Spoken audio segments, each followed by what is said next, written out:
क्रिस्त यीशु में अधिक प्रिय भाइयों और बहनों, आप सबको 29वां सामान्य रविवार में स्वागत है।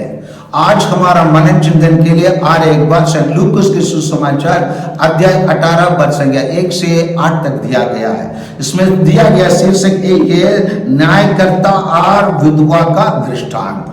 और यहाँ प्रभु यीशु प्रार्थना के महत्व को समझाते हुए एक दृष्टांत उनको बताए। वो इस प्रकार है, किसी नगर में एक न्यायकर्ता था जो ना तो ईश्वर से डरता और ना किसी को परवाह करता था। उसी नगर में एक विधवा थी, वह उसके पास आकर कहा करते थे, मेरे विधवा के विरुद्ध न्याय दिलाइए। बहुत समय तक वह अस्वीकार करता रहा। बाद में उसने मन ही मन यह कहा, मैं ना तो ईश्वर से डरता और ना किसी के परवाह करता, किंतु यह विधवा मुझे तंग करती है, इसलिए मैं उसके लिए न्याय की व्यवस्था करूंगा, जिससे वह बार बार आकर मेरे नाक में दम ना करते रहे। प्रभु यीशु ऐसे बताते हैं। इस दृष्टांत से प्रभु यीशु हमें क्या शिक्षा देना चाहते हैं? इस दृष्टांत का मर्म क्या है, रहस्य क्या है? आइए प्यारे भाइयों और बहनों, हम समझने के लिए प्रयास करें। हम अपना अनुकूल समय लेकर हम इस मिसा बलिदान में भाग लेने के लिए आए हैं। यह मिसा बलिदान हम लोगों के लिए भरपूर आशीष प्रदान करने वाला मिसा बलिदान होना है, तो हम प्रार्थना के महत्व को समझकर और उसका हम अन्य लोगों के बीच में साझा करने की बड़ी आवश्यकता है। आइए प्यारे माता पिता और भाइयों बहनों, प्रभु यीशु इस दृष्टांत से हमें क्या बताना चाहता है?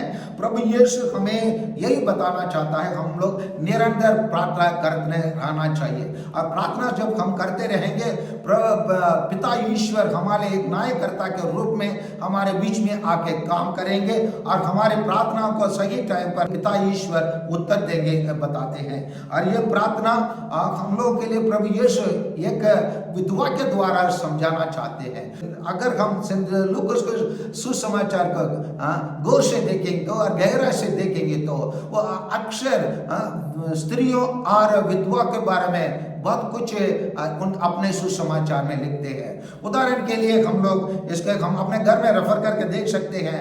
अध्याय 2:37, अध्याय 4:25-26, अध्याय 7:12, अध्याय 20:47, अध्याय 21:23 में विधवा के बारे में लूकास विशेष रूप से उनका महत्व देकर लिखते हैं।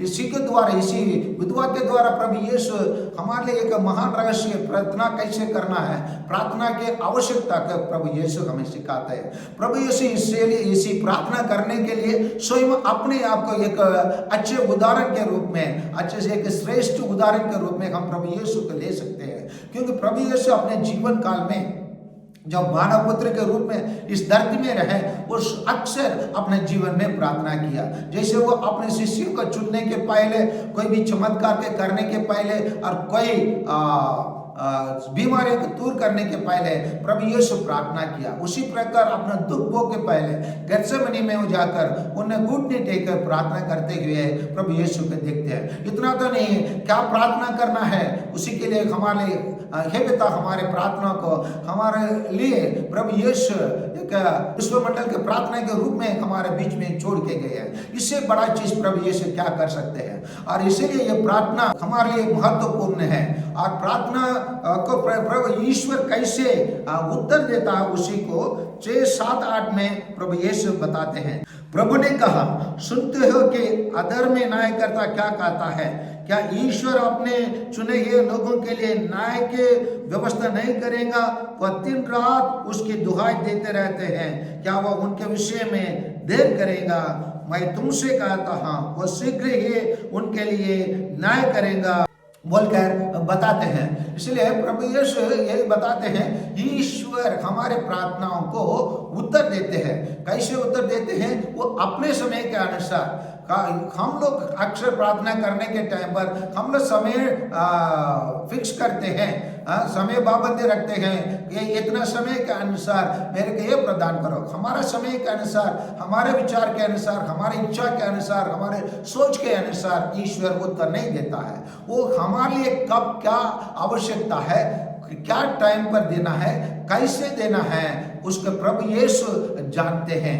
इसीलिए प्रभु यीशु यहाँ बताते हैं उनके विषय में देर करेंगे क्या? देर नहीं करेंगे, लेकिन जब समय आ गया हमको देने के लिए, प्रदान करने के लिए, तब प्रभु यीशु हमें प्रदान करेंगे।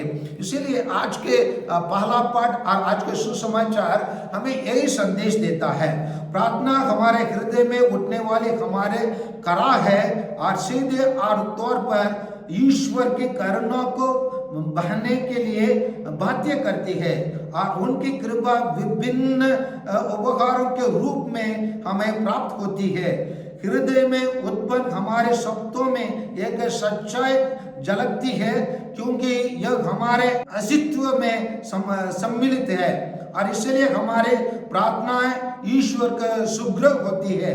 आज के पाठ ईश्वर तक हमारे इच्छाओं को दो प्रकार के प्रार्थनाओं द्वारा प्रकट करती है। पहला है सामूहिक प्रार्थना। आज के पहला पाठ से नबी मूसा इस्राएलियों के लिए ईश्वर से प्रार्थना करते हैं कि उनकी जीत हो जाए। इस संदर्भ में जब जब वे अपने हाथों को उठाए रखते हैं, इस्राएलियों की जीत होती है, और जब उनके हाथ नीचे जाते हैं इस्राएलियों की हार होती है। और इस परिस्थिति में हारून और हूर उनके हाथों को सहारा देते हैं। ठीक है, उसी प्रकार जब हमारी प्रार्थनाओं को समूह का सहाय मिलता है, हम अपने प्रार्थनाओं को सुदृढ़ता प्रदान करते हैं। दूसरा है अविरल प्रार्थना। सुसमाचार में हम एक ऐसी स्त्री को पाते हैं जो अपने इच्छा के पूर्ति के लिए बारंबार न्यायकर्ता के गुहार करती है। बाद में उसे बहुत लंबे समय के बाद उसे न्याय प्राप्त होता है।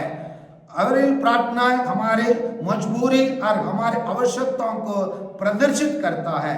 ईश्वर अवश्य ही हमारी प्रार्थनाओं को जानता है, पर वे हमारी इच्छाओं के बजाय हमारे आवश्यकताओं पर अधिक नजर डालता है। आज हम अपने आवश्यकताओं को दृढ़ता प्रदान करें। इसलिए हम पाते हैं पिता ईश्वर कैसे हमारे प्रार्थनाओं का सामूहिक रूप में और व्यक्तिगत रूप में हमारे प्रार्थनाओं को सुनता है, हम देखे हैं। और इसी प्रार्थना में हम पाते हैं प्रभु यीशु स्वयं हमारे साथ देते हैं और हमको अगुवाई करते हैं कैसे प्रार्थना करना है। इसी चीज को थिस्सलुनीकियों को लिखा हुआ पत्र अध्याय 5:17 में सेंट पौलुस हमें बताते हैं, निरंतर प्रार्थना करते रहो, सब बातों के लिए ईश्वर को धन्यवाद दे बोल के बताते हैं। यही चीज को स्तोत्र ग्रंथ के लेकर बताता है। दीन जी ने प्रभु की दुहाई दी, प्रभु ने उसकी सुनी और उसे हर प्रकार के संकट में बचाया बोल के प्रार्थना के महत्व को हमारे लिए बताया गया है। और यही चीज को इब्रानियों को लिखा हुआ पत्र में अध्याय 7 वचन संख्या 25 में हमारे लिए बताया जाता है। यही कारण है कि जो लोग उनके द्वारा ईश्वर के शरण लेते हैं वह उन्हें परिपूर्ण मुक्ति दिलाने में समर्थ है, क्योंकि वे उनकी ओर से निवेदन करने के लिए सदा जीवित रहते बोलकर इब्रानियों का लेखक हमारे बता रहे हैं। हाँ प्यारे भाइयों और बहनों, ये सी दृष्टांत से इन सभी बातों हम अभी सुने हैं प्रार्थना के संबंध हमें क्या सीखना चाहिए। प्रार्थना एक कठिन परिश्रम है, एक हार्ड वर्क है कि जैसे हम IPS IAS या फादर सिस्टर इंजीनियर डॉक्टर बनने के लिए जैसे हम कठिन मेहनत करते हैं, उसी प्रकार हम प्रत्येक जन अपने जीवन में कोई भी चीज प्राप्त करने के लिए प्रार्थना के द्वारा हम ईश्वर के पास पहुंचने की जरूरत है। ईश्वर के पास पहुंचने का आसान साधन प्रार्थना है, एकमात्र माध्यम है जो प्रार्थना है। इस माध्यम को हम लोग सही तरीका से उपयोग करना सीखना है। जब तक हम परिश्रम नहीं करें, निरंतर प्रार्थना नहीं करें, निरंतर ईश्वर के दरवाजे खटखटाते नहीं रहे, हम अपने लक्ष्य को हासिल नहीं कर पाएंगे। इसीलिए आइए प्यारे भाइयों और बहनों, हम प्रभु यीशु से सीखे, वो हमारे लिए महान उदाहरण है प्रार्थना कैसे करना है। इसीलिए वो हे पिता हमारे प्रार्थनाओं को हमारे बीच में निरंतर प्रार्थना करने के लिए जोड़ के गया है और स्वयं अपने शिष्यों को कैसे प्रार्थना करना सिखाया है। वो स्वयं हमारे उदार होने के कारण,